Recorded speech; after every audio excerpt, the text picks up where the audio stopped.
Good morning, good afternoon, good evening, whatever time you guys are watching this. I have a 1991 C4 Corvette, as you can see here. The battery's currently being charged, don't mind that.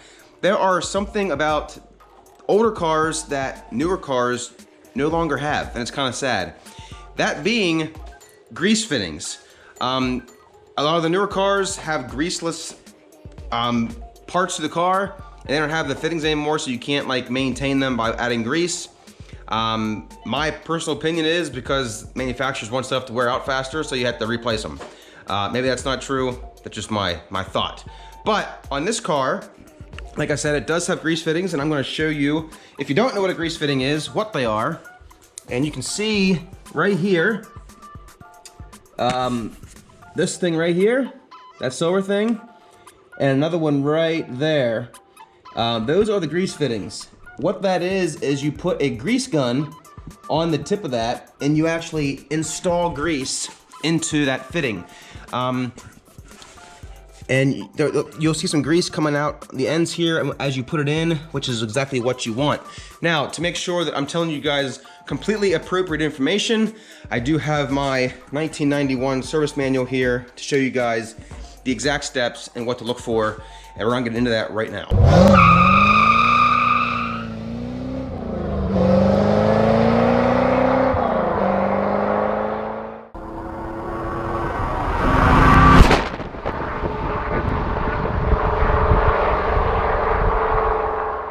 All right, before I get into the actual meat and potatoes of this video, I want to show you a Christmas present I got from my father-in-law.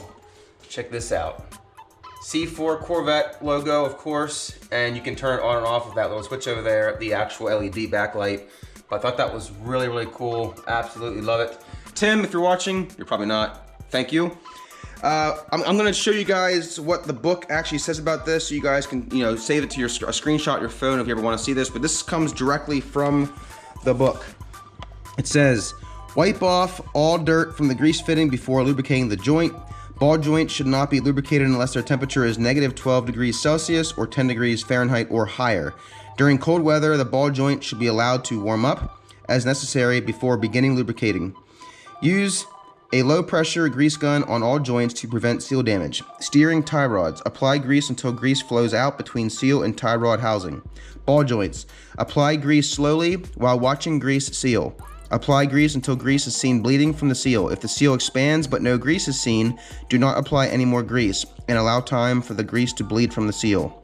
All joints, wipe off all excess grease. So there you have it. That's what we're gonna do. We're gonna follow that. I'm gonna show in the car what to do. And as far as when it says a grease gun, my grease gun was bought at Walmart. It's a Hyper Tough brand. That's all you need. You don't need anything fancy. Now, if you're gonna be doing grease stuff every single day, you might want a better quality one, but for me in my garage, this is all I need. So this part right here is just like the plunger part that keeps the grease flowing up, kind of like a caulk gun. This black thing right here is the handle that you push to release the grease, and the grease comes out of the fitting right here. I'm gonna show you that right now. Before we get started here, I did wanna show you guys, as you probably saw a little earlier, my grease fittings, I've already cleaned them real good. Right here, you can see how shiny it is. Before I cleaned them, they were completely black. They just basically look like a big ball of grease. Make sure you get them cleaned off real good so that when you put your grease gun on, it doesn't put any old dirt into the fitting, and plus it just makes it a nice cleaner job. So once you get this on the car, so the fitting, you actually just push this on, it just kind of like clicks in. It's gonna be kind of hard to show you the click in part, but you'll feel it whenever it just kind of pops right in. And then this here, you'll just go like this, of course open all the way up, and just squeeze slowly. And once you start seeing grease come out along the actual bushing itself, that's when you want to stop. You should not see grease come out of the actual fitting.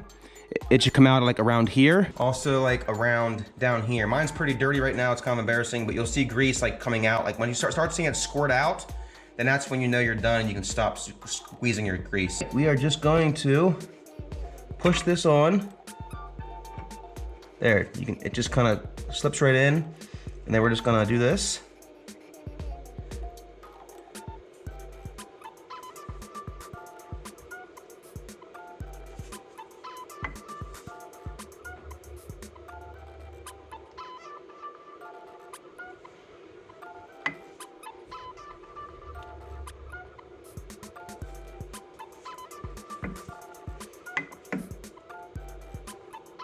All right, You guys see there how it's starting to come out right there along that seal? That's how you know you're done.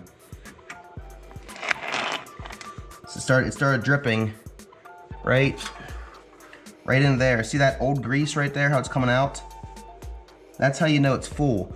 Now you can go until you start seeing fresh grease, which I think I'm gonna do here, but I just wanted to show you guys where it does start to come out at. Once you start seeing fresh grease flow, you can stop.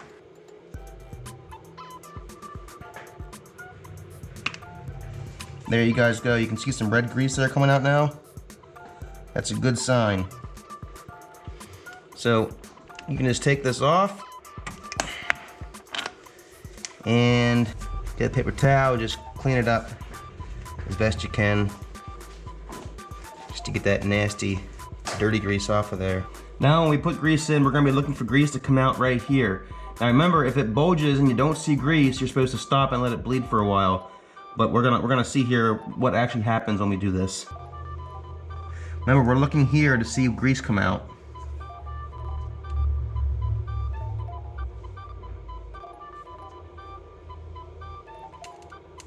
I hear it. I hear grease coming out somewhere.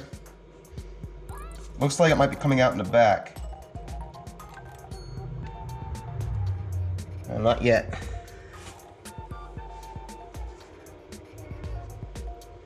Oh, there we go. See if you guys can see this. If you see down inside of there, down in here, you can see grease just started flowing. Now again, it is very dirty grease, so I'm gonna keep going until I start seeing the new red stuff. So far, it's just like nasty green, brown grease like we saw before. Once I start seeing red grease, then I'll be done. Yeah, see how nasty that is? How it's all like green and brown? Blech. That's some old grease. You want nice and red. Or whatever color grease you got. Most greases you get like this are red. Okay, let's keep going. Starting to see a lot more red now. I think that might be a good place to stop. See, there's more red in there now? That's what you want. Just like the other one that we did. So I'm gonna call this side good. I started seeing more red on that one than green, so I'm gonna call this side good for now. So we can go ahead and pull off this. Clean that up a little bit. And then just try to clean this up as best you can so you don't have grease flopping everywhere when you're driving. Get it all over your nice paint or your nice wheels. All right, this one here's on top. Don't miss it. It's easy to miss. I did the first time. Get it cleaned up. And then we're just going to, like the last two on this side, we're just gonna put this down on top and we're just gonna start pumping. And the back there, I saw a big old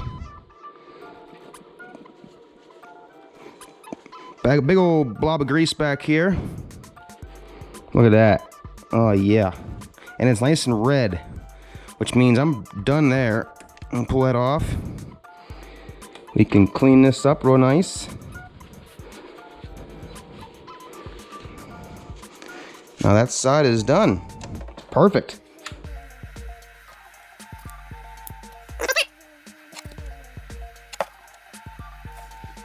This one's already pretty red, so this one might be pretty good here. So it is. Yeah.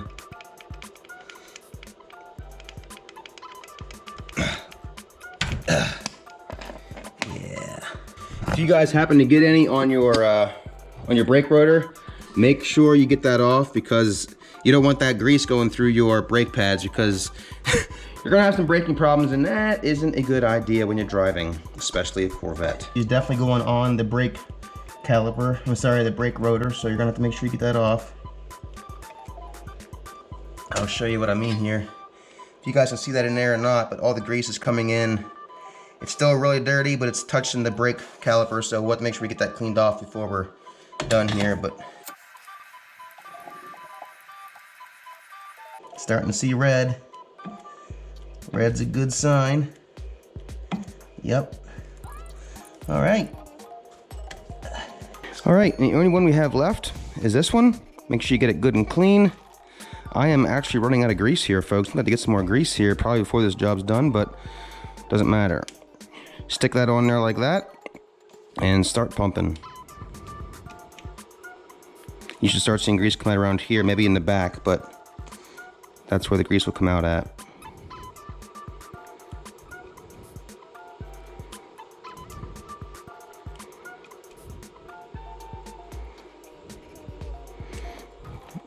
I don't see any yet.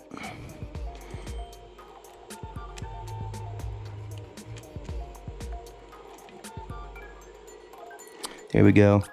Big old blob of red. So that means there probably wasn't much grease in there, so that's not a good sign, but at least we got grease in there now. It's coming out very red, which means it's brand new, so I'm gonna stop right there.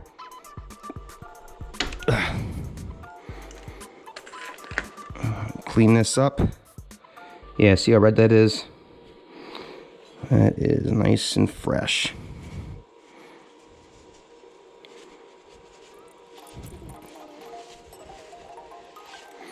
All right, and now this side is done.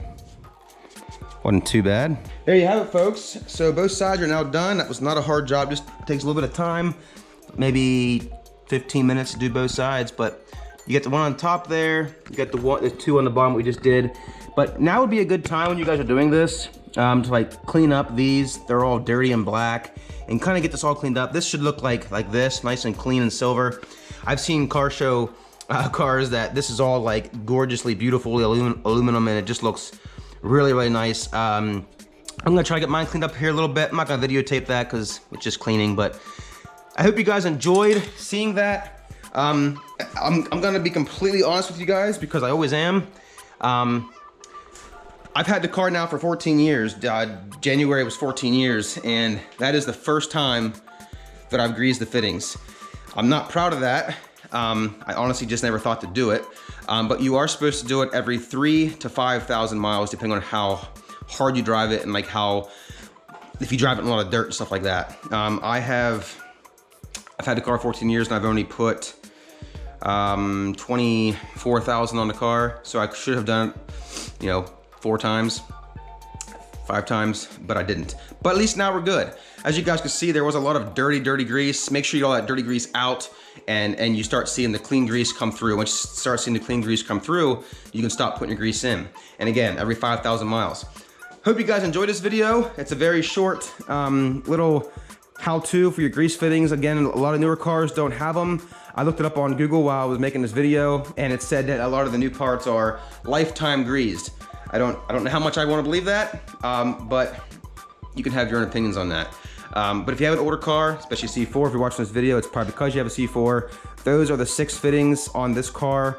Again, that's all this book showed. The book actually does show a nice little diagram right here that shows you what needs done. Steering linkage and upper and lower control arm ball joints, which is there, and there, and there, which is what I just showed you. All the other stuff is like oil changes and stuff like that. But that is, this is for the L98. This is for the LT5. Mine is an L98, so that's why there's 2 diagrams there. Hope you guys enjoyed this video. If you did enjoy this video, give it a thumbs up. If you guys did not enjoy this video, I'm sorry, but please give it a thumbs up anyways. It really helps me out. Please subscribe. Take care now. See you later. Bye. Real quick before this video ends, I wanted to give a quick shout out to Dave from Montreal and Terry from, I think, Dillsburg, Pennsylvania. I think it's where he's from. Anyways, you guys have been on me about this for a while, rightly so. I am currently cleaning my suspension parts here because of how nasty it is. So this is the before picture and after. It's crazy the difference, guys. Like, I'm so glad.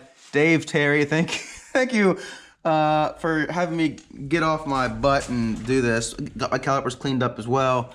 But I'm really, really happy with the way it turned out.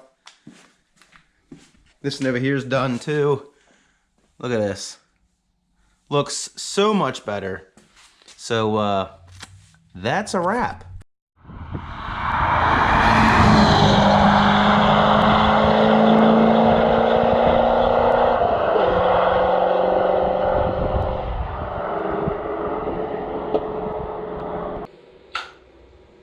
Gotta tell you, that clock is pretty cool.